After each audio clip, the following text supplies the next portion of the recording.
Assalamu alaikum wa rahmatullahi wa barakatuh, mes chers frères et sœurs. Cela fait maintenant un moment que je voulais faire donc une série sur les différentes dynasties islamiques, en commençant bien sûr dans l'ordre chronologique et ainsi donc par les Omeyyades et en terminant avec les Ottomans, afin que l'on puisse connaître tous notre grand héritage, afin que l'on sache d'où l'on vient et que les plus jeunes d'entre nous et les futures générations à venir comprennent comment l'islam s'est propagé et la grandeur de notre histoire à tout ce qu'on essaie de cacher et de nous faire oublier. Malheureusement, il est quasiment impossible de trouver des sources fiables en français concernant l'histoire des Omeyyades ou toute autre dynastie musulmane. Sur Internet, la véritable histoire de ces grandes dynasties sont camouflées et souvent mises en avant de façon péjorative par les Occidentaux. Ce que l'on va essayer de faire, Inch'Allah, c'est d'avoir un point de vue objectif sur les événements historiques de ces grandes dynasties musulmanes en se basant sur nos sources à nous et notamment comme les grands auteurs comme At-Tabari, Ibn Jawzi et Ibn al-Kathir. Et pour cela, nous allons commencer, comme nous l'avons dit, avec les Omeyyades. Mais bien sûr, avant de commencer un sujet comme celui-ci, il est très important de poser les bases et donc faire une bonne introduction. Donc, comme vous le savez, l'histoire de cette grande dynastie des Omeyyades est une des plus grandes et importantes étapes de l'histoire de l'islam, dont on ne peut cerner qu'une partie, mais qui néanmoins suffit pour avoir une idée de ce qu'elle fut. La dynastie Omeyyade est une grande dynastie islamique avec une histoire extrêmement riche et complexe. L'imam Ibn al-Kathir dit à son sujet dans son livre renommé Al-Bidaya wa al-Nihaya, la lutte dans la voie d'Allah, le Très-Haut, était la base de la fondation de cette dynastie. Les Omeyyades n'avaient nulle autre occupation en dehors de celui-ci. Ils ont propagé la parole de l'islam de l'est à l'ouest, par terre et par mer. Ils ont rabaissé la mécréance et ils ont effrayé les polythéistes. Les musulmans ne se sont pas dirigés vers un endroit sans le capturer. Et ils y avaient dans leur armée des pieux, c'est-à-dire des salihoun, des saints, c'est-à-dire des awliya, et des grands savants, des tabi'i. Les tabi'i, ce sont les musulmans qui ont connu les compagnons du prophète sallallahu alayhi wa sallam. Et enfin, Ibn Kathir termine en disant « Allah Azza wa Jal nous donnait la victoire grâce à eux ». Donc c'est ce que rapportait le grand imam Ibn al-Kathir.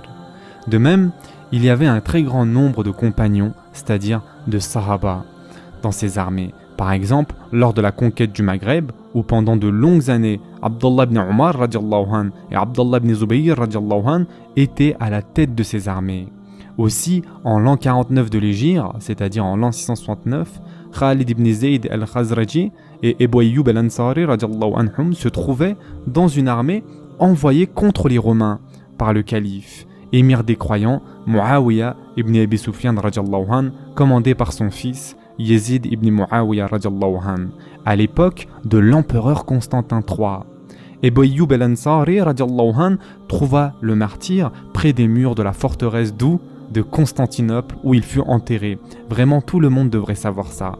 L'état, c'est-à-dire Dawla des Omeyyades, fut un très grand état islamique qu'aucun autre état égala en superficie, tant dans le passé que de nos jours. Ce fut aussi le plus grand état de son époque et il atteignit sous le 10e calife Omeyyade Abdelmalik ibn Marwan radiallahu anh, décédé en l'an 125 de l'Hégire ou 742, une superficie maximale que nul autre calife après lui n'allait pouvoir rivaliser. Mais cet état des Omeyyades n'eut jamais la même gloire que celui de l'état du prophète sallallahu alayhi wa sallam, ni même celui des califes bien guidés, quand bien même leur superficie était moindre.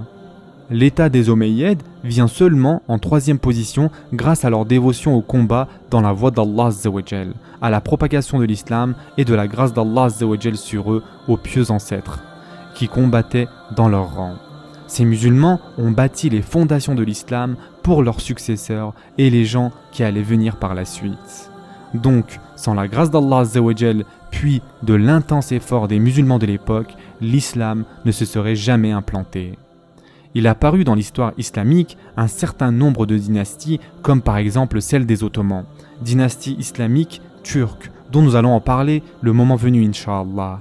Car malheureusement, il y a beaucoup de haine contre les Ottomans parmi les Arabes, et ceci tout simplement dû à leur éducation qu'ils ont eue depuis tout petit. On en parlera Inch'Allah le moment venu car c'est très important.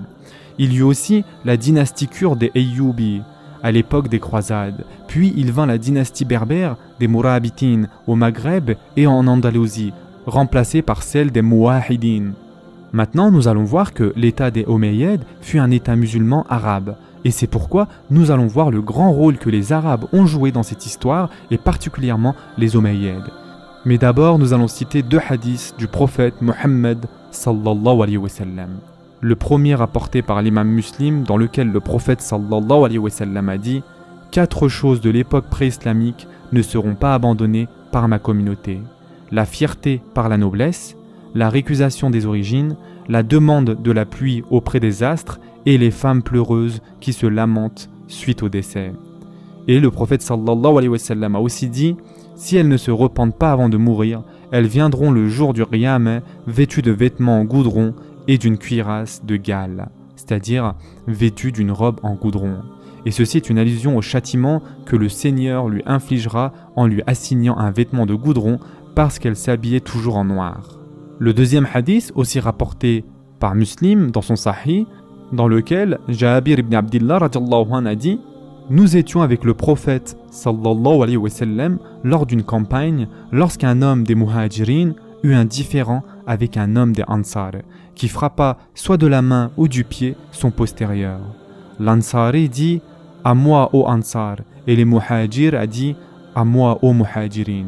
Alors le prophète sallallahu alayhi wa sallam a dit « Quel est donc cet appel à la jahiliya ?» Ils dirent « Ô messager d'Allah, un homme des Muhajirin a bousculé un Ansar. » Le prophète sallallahu alayhi wa sallam répondit « Laissez tomber cela, c'est une infamie. » Abdallah ibn Ubay entendit la réponse du prophète sallallahu alayhi wa sallam qui récita ce verset. Ils disent « Si nous retournons à Médine, le plus puissant en fera assurément sortir le plus humble. Or c'est à Allah qu'est la puissance, ainsi qu'à son messager et aux croyants, mais les hypocrites ne le savent pas. » Surat al-Munafiqun, verset 8. Ensuite, Omar radiallahu anhu dit « Laisse-moi frapper le coup de cet hypocrite. » Le prophète sallallahu alayhi wa sallam lui dit « Laisse-le, je ne veux pas que les gens disent « Mohammed tue ses compagnons. » Abdullah ibn Ubay était le chef des hypocrites de Médine. Il était Abdullah ibn Ubay ibn Malik ibn al-Haris al-Khazraji, des Benu Aouf ibn Hazraj, et il était aussi connu sous le nom de Abdillah ibn Seloul. Ce sera tout pour aujourd'hui. La prochaine fois, Inch'Allah, avant de commencer donc le cœur du sujet, nous allons parler rapidement des 4 califes bien guidés et comprendre comment les Omeyyades sont arrivés au pouvoir. En attendant, prenez soin de vous mes chers frères et sœurs et à très prochainement, Inch'Allah.